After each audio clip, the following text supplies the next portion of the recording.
Khamenei ಸಾವನ್ನಪ್ಪಿರೋದು ಇರಾನ್ನಲ್ಲಿ, ಆದರೆ ಭಾರತದಲ್ಲಿ ಶೋಕಾಚರಣೆ. ನಿಜಕ್ಕೂ ಖಮೇನಿ ಸಾವಿಗೆ ಭಾರತ ಮರುಗ್ತಾ ಇರೋದು ಯಾಕೆ? ನಮಸ್ಕಾರ, ಈ ದಿನ.comಗೆ ಸ್ವಾಗತ. ನಾನು ಸಪನ. ಮಧ್ಯಪ್ರಾಚ್ಯದಲ್ಲಿ ಮತ್ತೆ ಯುದ್ಧದ ಕಿಡಿ ಹೊತ್ಕೊಂಡಿದೆ. ಇಸ್ರೇಲ್, ಅಮೆರಿಕ ಮತ್ತು ಇರಾನ್ ನಡುವಿನ ಯುದ್ಧ ಜಾಗತಿಕವಾಗಿ ಚಿಂತೆಗೀಡು ಮಾಡಿದೆ. ಇರಾನ್ನ ಧಾರ್ಮಿಕ ರಾಜಕೀಯ ವ್ಯವಸ್ಥೆಯ ಕೇಂದ್ರ ಬಿಂದುವಾಗಿದ್ದ ಇರಾನ್ನ ಸರ್ವೋಚ್ಚ ನಾಯಕ ಆಯತೊಲ್ಲಾ ಅಲಿ ಖಮೇನಿ ಹತ್ಯೆ ನಡೆದಿದೆ. ಖಮೇನಿ ಅವರ ಹತ್ಯೆಯ ಸುದ್ದಿ ತಿಳಿದು ಇಡೀ ವಿಶ್ವ ಆಕ್ರೋಶವನ್ನ ವ್ಯಕ್ತಪಡಿಸಿದೆ. ಶೋಕಾಚರಣೆಯಲ್ಲಿ ಮುಳುಗ್ಬಿಟ್ಟಿದೆ. ಭಾರತದಲ್ಲಿ ಆಳವಾದ ಶೋಕ ಮಡುಗಟ್ಟಿದೆ. ಹೌದು, ಯುದ್ಧದಲ್ಲಿ ಹುತಾತ್ಮರಾದ ಇರಾನ್ನ ನಾಯಕ ಖಮೇನಿ ಅವರ ಸಾವಿಗೆ ಭಾರತ ಅಳ್ತಾ ಇದೆ. ಇವರ ಸಾವಿನ ನಂತರ ಹಲವು ರಾಷ್ಟ್ರಗಳು ಶಾಂತಿಗಾಗಿ ಕರೆಯನ್ನ ಕೊಟ್ಟಿದ್ದಾವೆ. ಹಲವೆಡೆ ಪ್ರತಿಭಟನೆಗಳು ಕೂಡ ಭುಗಿಲೆದ್ದಿದ್ದಾವೆ.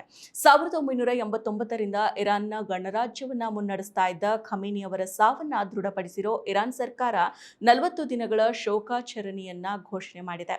ಶೋಕಾಚರಣೆ ಕೇವಲ ಇರಾನ್ನಲ್ಲಿ ಅಷ್ಟೇ ಅಲ್ಲ, ಭಾರತದಲ್ಲಿಯೂ ಕೂಡ ನಡೀತಾ ಇದೆ. ಹೌದು, ಜಮ್ಮು ಕಾಶ್ಮೀರ ಮತ್ತು ಕರ್ನಾಟಕದಲ್ಲಿ ಖಮೇನಿ ಅವರ ಸಾವಿಗೆ ವ್ಯಾಪಕ ಶೋಕ ವ್ಯಕ್ತ ಆಗಿದೆ. ಚಿಕ್ಕಬಳ್ಳಾಪುರ ಜಿಲ್ಲೆಯ ಗೌರಿಬಿದನೂರು ತಾಲೂಕಿನ ಅಲಿಪುರ ಗ್ರಾಮದಲ್ಲಿ 3 ದಿನಗಳ ಶೋಕಾಚರಣೆ ನಡೆಯಲಿದೆ. ಗೃಹಲಕ್ಷ್ಮಿ ಯೋಜನೆಯಡಿ ರಾಜ್ಯದ 1,24,00,000 ಯಜಮಾನಿಯರ ಖಾತೆಗೆ ಪ್ರತಿ ತಿಂಗಳು 2,000 ರೂಪಾಯಿ ನೇರವಾಗಿ ಜಮೆಯಾಗುತ್ತಿದೆ. ಇದು ಮಗುವಿನ ಶಿಕ್ಷಣಕ್ಕೆ ನೆರವು, ಅನಾರೋಗ್ಯದ ಸಮಯದಲ್ಲಿ ಆಪದ್ಬಾಂಧವ, ಗೃಹಿಣಿಯರ ಕೈಗೆ ಸಿಕ್ಕ ನಿಜ ಆರ್ಥಿಕ ಸ್ವಾತಂತ್ರ್ಯ. ನಾವು ನುಡಿದಂತೆ ನಡೆದಿದ್ದೇವೆ, ನಿಮ್ಮ ಪ್ರೀತಿ ವಿಶ್ವಾಸವನ್ನ ಉಳಿಸಿಕೊಂಡಿದ್ದೇವೆ. ಗ್ಯಾರಂಟಿ ಸರ್ಕಾರಕ್ಕೆ 1000 ದಿನಗಳು, ನನಸಾಗಿದೆ ಕೋಟಿ ಕನಸುಗಳು. ಖಮೇನಿ ಸಾವಿನ ಸುದ್ದಿ ತಿಳಿದ ತಕ್ಷಣ ಅಲಿಪುರ ಗ್ರಾಮದಲ್ಲಿ ದುಃಖದ ವಾತಾವರಣ ನಿರ್ಮಾಣ ಆಗಿದೆ. ಗ್ರಾಮಸ್ಥರು ಸ್ವಯಂ ಪ್ರೇರಿತವಾಗಿ ಅಂಗಡಿ ಮುಂಗಟ್ಟುಗಳನ್ನ ಬಂದ್ ಮಾಡಿ ಶೋಕಾಚರಣೆಯನ್ನ ನಡೆಸ್ತಾ ಇದ್ದಾರೆ. ಶೋಕ ಮೆರವಣಿಗೆಯನ್ನ ನಡೆಸಲಿದ್ದಾರೆ. ಅಷ್ಟೇ ಅಲ್ಲದೆ ರಾಜ್ಯದ ಕೆಲವು ಸ್ಥಳಗಳಲ್ಲಿ ಜನರು ಪ್ರಾರ್ಥನೆಯನ್ನ ಸಲ್ಲಿಸಿ ಸಂತಾಪವನ್ನ ಸೂಚಿಸಿರೋ ಘಟನೆಗಳು ವರದಿಯಾಗಿದೆ. ಕಾಶ್ಮೀರದಾದ್ಯಂತ ಬೃಹತ್ ಪ್ರತಿಭಟನೆಗಳು ಭುಗಿಲೆದ್ದಿದ್ದಾವೆ. ಜಮ್ಮು ಮತ್ತು ಕಾಶ್ಮೀರ, ಲಡಾಖ್ನಲ್ಲಿ 10,000 ಜನರು ಬೀದಿಗಿಳಿದು ಪ್ರತಿಭಟನೆಯನ್ನ ನಡೆಸಿದ್ದಾರೆ. ಕಾಶ್ಮೀರ ಕಣಿವೆಯಿಂದ ಲಡಾಖ್ನ ಕಾರ್ಗಿಲ್ವರೆಗೆ ಜನರು ಬೀದಿಗಿಳಿದು ಹುತಾತ್ಮತೆಯ ಸಂಕೇತವಾಗಿ ಕಪ್ಪು ಮತ್ತು ಕೆಂಪು ಧ್ವಜಗಳನ್ನು ಹೊತ್ತು ನಡೆದಿದ್ದಾರೆ. ಇನ್ನು ಶ್ರೀನಗರದಲ್ಲಿ ಐತಿಹಾಸಿಕ ಲಾಲ್ ಚೌಕ್ನಲ್ಲಿ ಅಧಿಕ ಜನರು ಸೇರ್ಕೊಂಡಿದ್ದಾರೆ. ಶ್ರೀನಗರದಾದ್ಯಂತ ಅಲ್ಲಲ್ಲಿ ಪ್ರತಿಭಟನೆಗಳನ್ನು ನಡೆಸಲಾಗ್ತಾ ಇದೆ. ಜಡಿಬಲ್, ರೈನ್ವಾರಿ, ಬೆಮಿನಾ ಮತ್ತು ಡೌನ್ವನ್ ಕೆಲವು ಭಾಗಗಳಲ್ಲಿ ಜನರು ಮೆರವಣಿಗೆಯನ್ನ ನಡೆಸ್ತಾ ಇದ್ದು ಇರಾನ್ ಜೊತೆಗೆ ನಿಲ್ಲುವುದಾಗಿ ಘೋಷಣೆಯನ್ನ ಕೂಗ್ತಾ ಇದ್ದಾರೆ.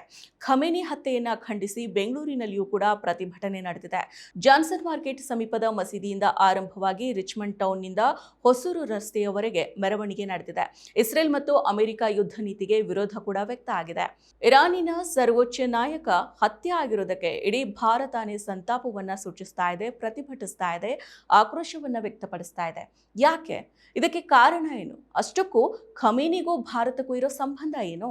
ಭಾರತ ಮತ್ತು ಇರಾನ್ ನಡುವಿನ ಸಂಬಂಧ ಎಂದು ನೆನೆದಲ್ಲ, 4,500 ವರ್ಷಗಳ ಇತಿಹಾಸವನ್ನ ಹೊಂದಿರುವಂಥದ್ದು. ಪ್ರಪಂಚದ ಅತಿ ಪುರಾತನ ಸಂಬಂಧಗಳಲ್ಲಿ ಇದು ಕೂಡ ಒಂದು. ಕೇವಲ 75 ವರ್ಷಗಳ ಹಿಂದೆ ಪಾಕಿಸ್ತಾನ ಆಗಿರೋದು. ಅದಕ್ಕೂ ಮುಂಚೆ 2 ದೇಶಗಳ ಮಧ್ಯೆ ಕೊಡುಕೊಳ್ಳುವಂತಹ ಸಂಸ್ಕೃತಿ, ಆಹಾರ, ಬಟ್ಟೆ ಸೇರಿದಂತೆ ನಾನಾ ವಿಚಾರಗಳಲ್ಲಿತ್ತು. 2 ದೇಶಗಳ ಸಂಸ್ಕೃತಿ ಒಂದರ ಮೇಲೊಂದರಂತೆ ಪ್ರಭಾವವನ್ನ ಬೀರಿತ್ತು. ಸಾರ್ವಜನಿಕವಾಗಿ ಇರಾನ್ ಜೊತೆಗೆ ಭಾರತ ಸಂಬಂಧ ತುಂಬಾನೇ ಚೆನ್ನಾಗಿತ್ತು. ಕಲಿಕೆಗಾಗಿ ಭಾರತದಿಂದ ಇರಾನ್ಗೆ, ಇರಾನ್ನಿಂದ ಭಾರತಕ್ಕೆ ಹಲವು ವಿದ್ಯಾರ್ಥಿಗಳು ಬರ್ತಾ ಇದ್ರು. ಉದ್ಯಮ ಮತ್ತು ವ್ಯವಹಾರದಿಂದ ದೇಶದ ಗಮನವನ್ನ ಸೆಳೆದಿರೋ ಕರ್ನಾಟಕದ ಅಲಿಪುರದಲ್ಲಿ ಕರಕುಶಲ ಕಲೆ ಶುರುವಾಗಿದ್ದು ಇರಾನ್ ಜೊತೆಗೆ. ಅಲಿಪುರ ಹಳ್ಳಿಯಿಂದ ಹಲವರು ಇರಾನ್ಗೆ ಕಲಿಯೋದಕ್ಕೆ ಹೋಗಿದ್ದಾರೆ.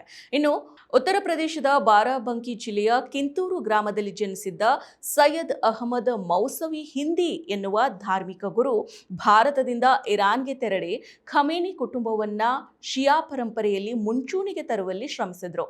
ಭಾರತ ಮತ್ತು ಇರಾನ್ ನಡುವೆ ವೈರತ್ವ ಅನ್ನೋದೇ ಇರಲಿಲ್ಲ. ಈ ಹಿಂದೆ ಇದ್ದ ಖಮೇನಿ ಅವರು ಭಾರತದ ಜೊತೆಗೆ ನಿಕಟ ಸಂಬಂಧವನ್ನ ಹೊಂದಿದ್ರು. ಅದೇ ಸಂಬಂಧವನ್ನ ಇಂದಿನ ಖಮೇನಿ ಅವರು ಉಳಿಸ್ಕೊಂಡಿದ್ರು. ಇರಾನ್ನಿಂದ ಭಾರತ ತೈಲ ಆಮದು ಮಾಡಿಕೊಳ್ಳೋದಕ್ಕೆ ಶುರು ಮಾಡಿತ್ತು. ಸಾಮಾನ್ಯವಾಗಿ ಎಲ್ಲಾ ಜಾಗತಿಕ ವ್ಯವಹಾರಗಳು ಡಾಲರ್ ಮೌಲ್ಯದಲ್ಲಿನೇ ನಡೆಯುತ್ತೆ. ಆದರೆ ಇರಾನ್ ಭಾರತದ ಜೊತೆಗೆ ರೂಪಾಯಿ ಮೌಲ್ಯದಲ್ಲಿ ವಹಿವಾಟನ್ನ ಮಾಡ್ತಾ ಇತ್ತು. ಜಾಗತಿಕ ವ್ಯಾಪಾರದ ರೀತಿ ಡಾಲರ್ ಮೌಲ್ಯದಲ್ಲಿ ತೈಲ ಖರೀದಿ ಮಾಡಿದ್ರೆ ಭಾರತದ ಆರ್ಥಿಕ ಸ್ಥಿತಿಗೆ ಹೊಡೆತ ಬೀಳುತ್ತೆ. ಆದರೆ ಇವರು ರೂಪಾಯಿಯಲ್ಲಿ ವ್ಯವಹಾರ ಮಾಡಿ ಭಾರತದ ಆರ್ಥಿಕತೆಗೆ ಕೊಡುಗೆಯನ್ನ ನೀಡಿದ್ದಾರೆ ಅಂತ ಹೇಳ್ಬೋದು. ಇನ್ನು ಭಾರತ ಮೊದಲ ಬಾರಿಗೆ ವಿದೇಶಿ ಬಂದರೊಂದನ್ನ ನಿರ್ವಹಿಸೋ ಜವಾಬ್ದಾರಿಯನ್ನ ತೆಗೆದುಕೊಂಡಿತ್ತು. ಇರಾನ್ನ ಚಾಬಹಾರ್ನಲ್ಲಿರೋ ಒಂದು ಬಂದರಿನ ನಿರ್ವಹಣೆಯ ಅಧಿಕಾರವನ್ನ ಇರಾನ್ ಭಾರತಕ್ಕೆ ಕೊಟ್ಟಿದೆ. ಅದು ಬರೋಬ್ಬರಿ 10 ವರ್ಷಗಳ ಕಾಲ ಕೊಟ್ಟಿದೆ. ಇನ್ನು ಮಾಜಿ ಪ್ರಧಾನಿ ಮನಮೋಹನ್ ಸಿಂಗ್ ಮತ್ತು ಪ್ರಧಾನಿ ನರೇಂದ್ರ ಮೋದಿಯವರ ಜೊತೆಗೆ ಉತ್ತಮ ಬಾಂಧವ್ಯವನ್ನ ಹೊಂದಿದ್ದಾರೆ. ಗ್ಯಾಸ್ ಪೈಪ್ಲೈನ್ ಯೋಜನೆ ಇರಾನ್ನಿಂದ ಪಾಕಿಸ್ತಾನದ ಮೂಲಕ ಭಾರತಕ್ಕೆ ಅನಿಲವನ್ನ ತರೋ ದಶಕದಷ್ಟು ಹಳೆಯ ಪ್ರಸ್ತಾವನೆ. ಭದ್ರತೆ ಬೆಲೆ ಮತ್ತು ಭೂ ರಾಜಕೀಯ ಉದ್ವಿಗ್ನತೆಯಿಂದಾಗಿ ಈ ಯೋಜನೆ 2005ರಲ್ಲಿ ಸ್ಥಗಿತವಾಯಿತು. ಈ ಯೋಜನೆಯನ್ನ ಮಾಜಿ ಪ್ರಧಾನಿ ಮನಮೋಹನ್ ಸಿಂಗ್ ಅವರು ಶುರು ಮಾಡಿದ್ರು. ಆದರೆ ಈ ಯೋಜನೆ ನಿಂತಿದ್ದು ತಪ್ಪೆ. ಇಫ್ ಸಪೋಸ್ ಈ ಯೋಜನೆ ಏನಾದರೂ ಜಾರಿ ಆಗಿದ್ರೆ ಈಗಿರೋ ಪೆಟ್ರೋಲ್ ಬೆಲೆಗೆ 30ರಿಂದ 40% ಕಡಿಮೆ ಇರ್ತಾ ಇತ್ತು. ಉಳಿದ ಗಲ್ಫ್ ರಾಷ್ಟ್ರಗಳಿಗೆ ಹೋಲಿಕೆ ಮಾಡಿದ್ರೆ ಇರಾನ್ ಸಂಸ್ಕೃತಿ ಬೇರೆದೇ ಇದೆ. ಇರಾನ್ನಲ್ಲಿ ಶಿಯಾ ಮುಸ್ಲಿಮರ ಸಂಖ್ಯೆ ಜಾಸ್ತಿ ಇದೆ. ಅದನ್ನ ಹೊರತುಪಡಿಸಿದ್ರೆ ಪಾಕಿಸ್ತಾನ ಮತ್ತು ಭಾರತದಲ್ಲಿ ಶಿಯಾ ಸಂಖ್ಯೆ ಜಾಸ್ತಿ ಇದೆ. ಇನ್ನು ಇರಾನ್ಗೂ ಮತ್ತು ಕರ್ನಾಟಕಕ್ಕೂ ಭಾವನಾತ್ಮಕ ಸಂಬಂಧ ಇದೆ.